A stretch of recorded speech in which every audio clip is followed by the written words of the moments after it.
दोस्तों vapour compression refrigeration system में चलिए आगे बढ़ते हैं। Effect of super heating the refrigerant, यानी कि जो भी आपका प्रशीतन पदार्थ है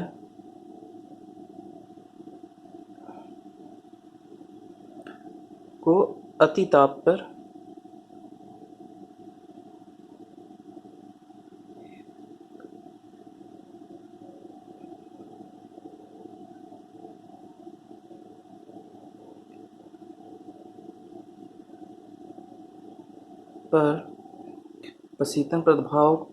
प्रशीतन पदार्थ को अति गर्म करने पर जो आपका रेफ्रिजरेंट यानी कि प्रशीतन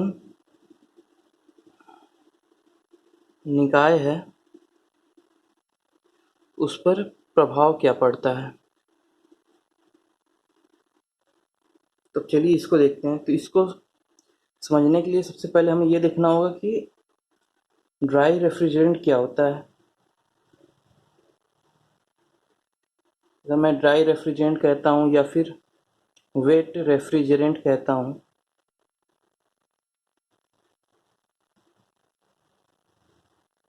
तो इसका क्या मतलब होता है। तो ड्राई रेफ्रिजरेंट का सीधा सा मतलब है ड्राई, यानी कि अगर रेफ्रिजरेंट जो है वो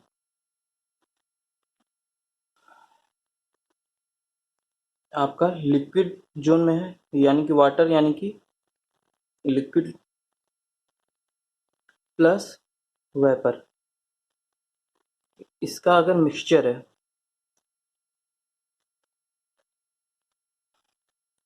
ठीक है, वेपर वाष्प, ठीक है, तरल और वाष्प का मिक्सचर है। तो ऐसे में क्या है कि अगर उसमें लिक्विड की मात्रा है तो उसे हम क्या कहेंगे, वेट, ठीक है, यानी कि गीला। जब भी उसमें अगर लिक्विड की मात्रा है यानी कि मॉइस्चर है, ठीक है, आर्द्र है,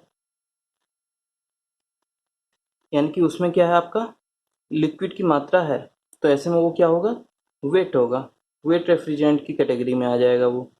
ड्राई का मतलब है कि वो उसमें केवल और केवल वेपर होगा, ठीक है, 100% वेपर है, इसका मतलब है कि वो ड्राई है, ठीक है। अगर एक फेज डायग्राम की बात करते हैं,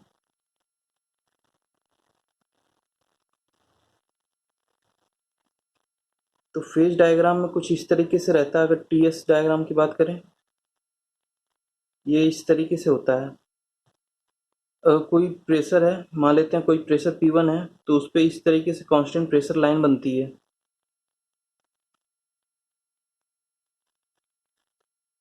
यानी कि उसमें अगर हम कार्य करते चले जाएं या फिर उसमें हम हीट देते चले जाएं, तो ऐसे में क्या होगा, हीट देंगे तो टेम्परेचर राइज होगा, ठीक है, मान लेते हैं प्रेशर वही है। और जैसे ही फेज चेंज में आएगा, तो यहाँ पे आपका क्या था, ये आपका लिक्विड प्लस वेपर जोन है, ये लिक्विड है और ये वेपर जोन है, यानी कि यहाँ पे जो भी है वो आपका वेट है, रेफ्रिजरेंट है। यानी कि बात करते हैं, जैसे कुछ पॉइंट ले लेते हैं इस पे, 1 2 3 4 5 और ये 6 है, यानी 1 पे है तो इस पे आपका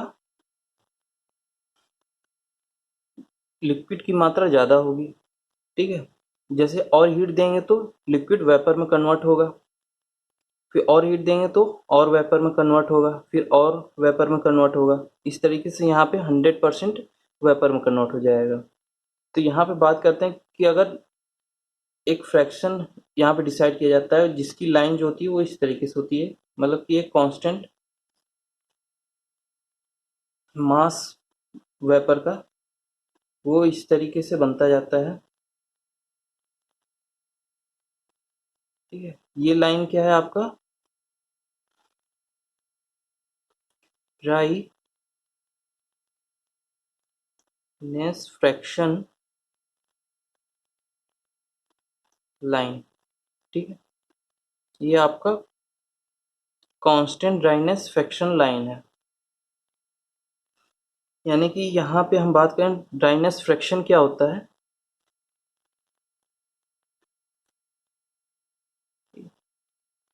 फ्रैक्शन मतलब आपका भिन्न हो गया, तो ड्राइनेस फ्रैक्शन जो होता है वो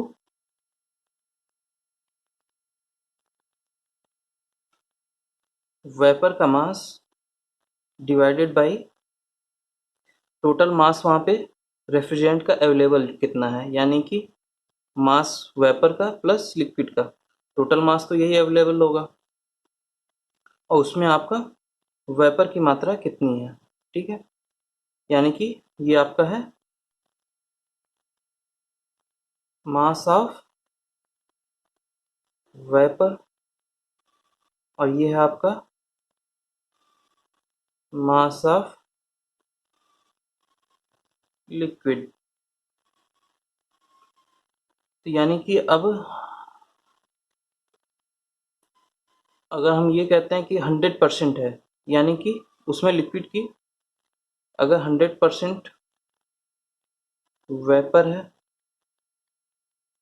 तो इसका मतलब क्या हो गया कि मास जो है ये 0 है लिक्विड का और वेपर का आपका 100% है, ठीक है। यानी कि जितना भी अगर इसमें रेफ्रिजरेंट की मात्रा हम लिए हुए हैं तो उतना ही पूरा का पूरा 100% मात्रा रहेगी।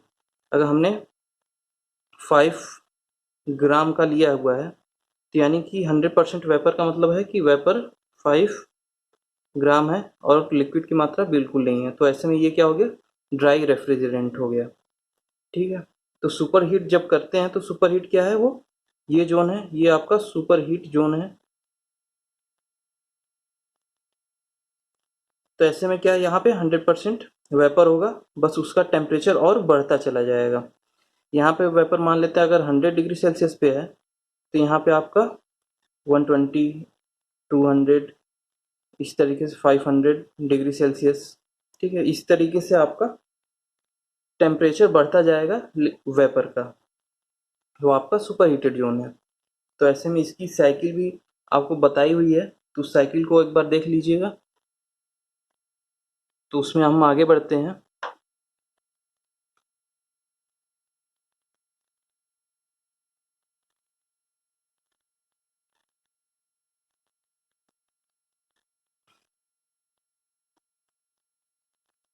मान लेते हैं एक साइकिल है रेफ्रिजरेंट का इस तरीके से नॉर्मल,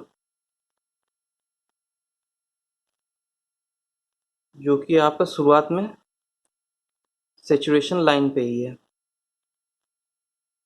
तो यहाँ से ये आपका कंप्रेशन हुआ, कंप्रेशन के बाद हमने कंडेंसेशन किया, कंडेंसेशन के बाद हमने एक्सपेंशन किया, अब एक्सपेंशन करने के बाद हमने 4 to 1 इवेपोरेशन किया। तो इस तरीके से आपकी ये साइकिल है टी एस डायग्राम पे, ठीक है। अब मान लेते हैं इसमें हम सुपर हीट करते हैं, ठीक है।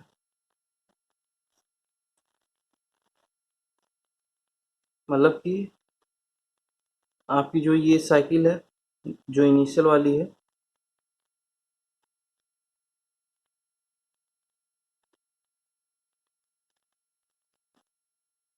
वन टू थ्री फोर, इस तरीके से एक साइकिल है रेफ्रिजरेंट के लिए। अब हमने इसमें सुपर हीटेड कर दिया, यानी कि अब हम इसको सुपर हीटेड जोन में ले जा रहे हैं। यहाँ से ले लेते हैं और उसे हम सुपर हीटेड जोन में लेके चले गए। मान लेते हैं आपका सेम प्रेशर पे ही है, मान लीजिए आपका ये पहली वाली साइकिल ये थी,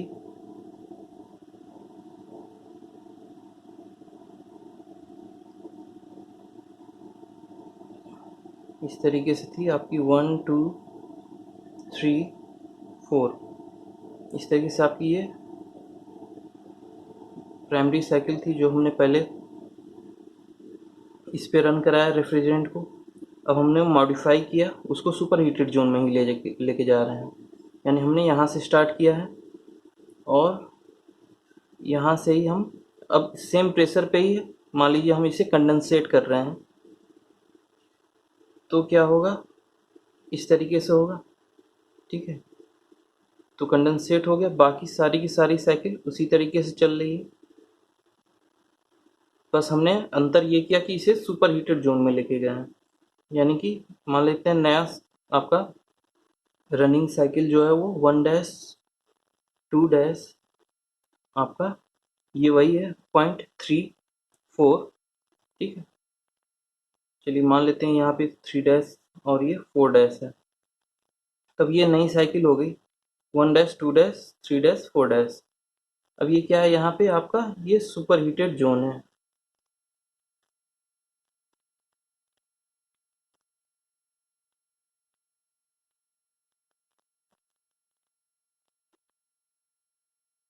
अब इसमें अगर हम मान लीजिए यहाँ से कंप्रेस कर रहे थे, अब हम यहाँ से कंप्रेस कर रहे हैं, तो अब ऐसे में क्या है, अगर मान लीजिए हम यहीं से ही कंप्रेस करते और सुपर हीटेड जोन में ले जाते तो हो सकता था तब प्रेशर इंक्रीज हो जाता। ठीक है, तो दो तरीके से साइकिल बन सकती थी इसकी, या तो हम एक ये भी कर सकते थे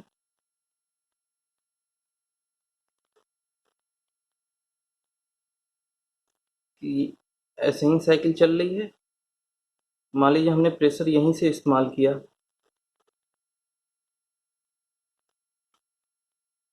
तो वो क्या होगा, यहाँ से इस तरीके से जाता और फिर इस तरीके से और इस तरीके से बनता साइकिल। तो ये इतना आपका सुपर हीटेड जोन में जाता। ठीक है, तो कुल मिला करके आपको लास्ट में सुपर हीटेड जोन में ही लेके जाना है।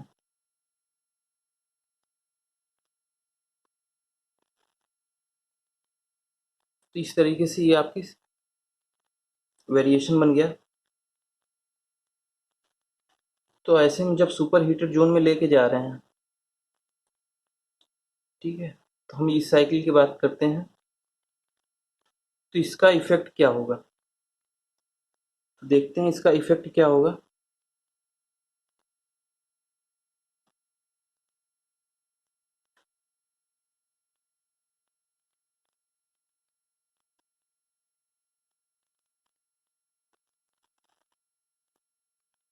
तो अब अगर हम इसे सुपर हीट कर दिए हैं तो इससे आपको क्या क्या मिला। पहली बात, आपको कंप्रेशन वर्क ज़्यादा करना होगा, जो आपका 1 से 2 था अब आपको 1 से 2 करना होगा। यानी कि आपका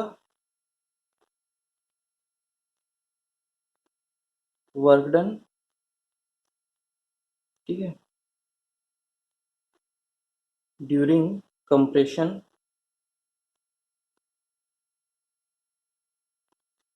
ठीक है, यानी कि संपीड़न कार्य क्या हो रहा है, वो आपका बढ़ जाता है।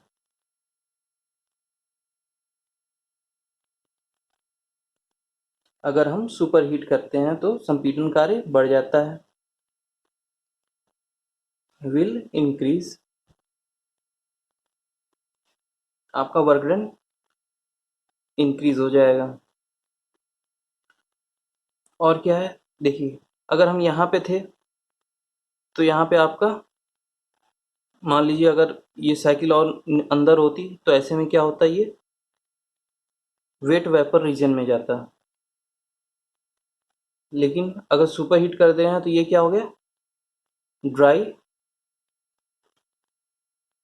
आपका यानी कि ड्राइनेस विल इंक्रीज।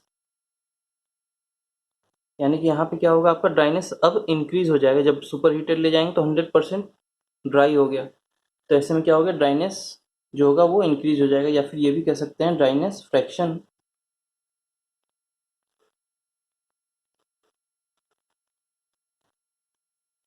ठीक है।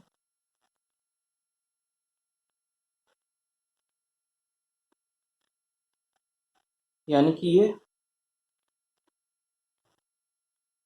जो आपका प्रशीतन पदार्थ है वो और शुष्क हो जाता है। ठीक है। अब शुष्क होने से, ड्राई होने से आपका ये फायदा हो जाता है कि आपका जो कंप्रेसर है उसमें इरोजन कम हो जाता है। ठीक है।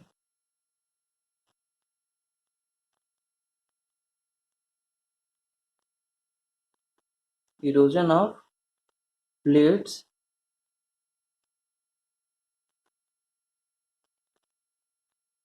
Will decrease.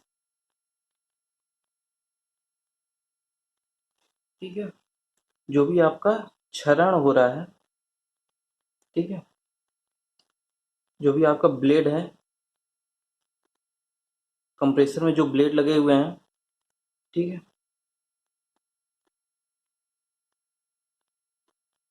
संपीड़क का ब्लेड जो है वो, ठीक है, उसका क्षरण होने लगता है अगर हम वेट वेपर यूज करते हैं। ठीक है। यानी कि अगर हम वेट वेपर यूज करेंगे, वेट वाला यूज करते हैं, तो ऐसे में क्या होता है, कंप्रेसर जो होता है, अगर उसमें हम वेट वेपर इस्तेमाल करते हैं तो उसमें उसकी ब्लेड में इरोजन होने लग जाता है। ठीक है। उसका क्षरण होने लग जाता है। ठीक है। करोजन होता है। आप देखते होंगे जब मॉइस्चर हो जाता है तो ऐसे में क्या होता है, स्टील और करोड होने लग जाती है, उसका संक्षारण होने लग जाता है। ठीक है। और जब लिक्विड ड्रॉपलेट्स हैं वो जब ब्लेड से टकराती हैं तो ऐसे में क्या होता है, उनका इम्पैक्ट ज़्यादा होता है। तो इम्पैक्ट ज़्यादा होता है यानी कि उस पर फोर्स, उस पर बल और ज़्यादा लगेगा। तो ऐसे में क्या है कि ये टूटने की टेंडेंसी इनकी बढ़ने लग जाती है, इरोड होने लग जाते हैं उनका जो भी ब्लेड है। ठीक है। उनमें से आपका मटेरियल रिमूव होने लग जाता है। ठीक है। फ्रिक्शन की वजह से। तो ऐसे में क्या होता है, हम प्रीफर करते हैं कि ड्राई हो। ठीक है। अगर ड्राई वेपर यूज कर रहे हैं तो इरोजन जो होता है वो कम हो जाता है। इरोजन जो है वो कम हो जाता है अगर हम ड्राई वेपर यूज करते हैं तो, क्योंकि वो कंप्लीटली ड्राई होगा, वेट नहीं होगा, तो इम्पैक्ट कम होगा। तो ऐसे में संक्षारण यानी ब्लेड जो होता है वो खराब नहीं होती। तो यानी कि सुपर हीट करने का एक ये फायदा हो जाता है कि आपका कंप्रेसर की लाइफ बढ़ जाती है। तो ऐसे में आपका क्या हो गया, क्षरण जो होता है ब्लेड का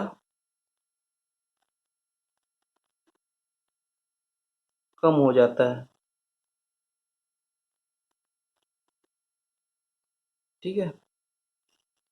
और संपीड़क की जो लाइफ है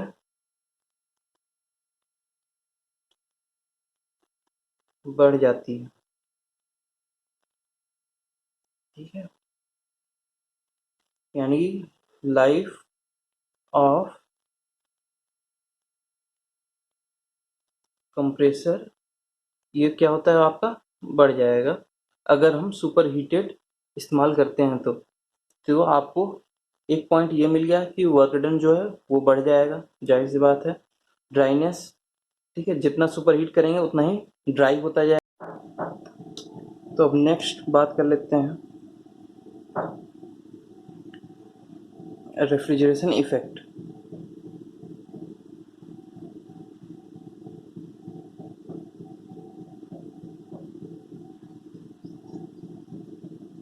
प्रशीतन प्रभाव।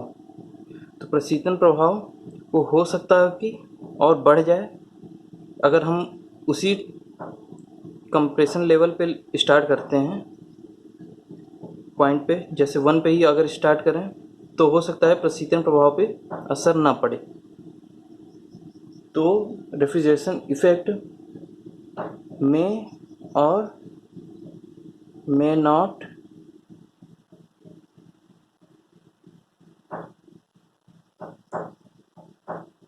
increase, ठीक है, यानी कि वो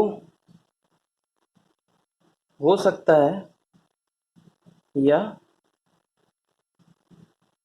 नहीं हो सकता है,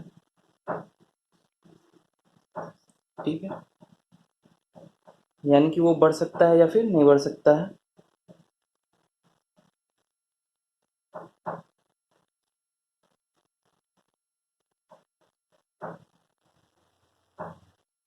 ठीक है, तो एक तो ये हो गया इफेक्ट। अब बात कर लेते हैं सीओपी की। तो सीओपी में आपका क्या होता है, refrigeration effect divided by work done. Work done तो आपका इंक्रीज होगा, ठीक है, तो अगर वर्क डन इंक्रीज होता है तो ऐसे में क्या होगा, सीओपी डिक्रीज हो जाएगा, ठीक है। और अगर ये बढ़ जाता है तो हो सकता है सीओपी और सीओपी भी बढ़े। तो कंफर्म नहीं कह सकते हैं कि सीओपी बढ़ेगा ही, लेकिन पॉसिबल है कि सीओपी घट जाएगा, ठीक है। तो मोस्ट आप ये कह सकते हैं इसके लिए,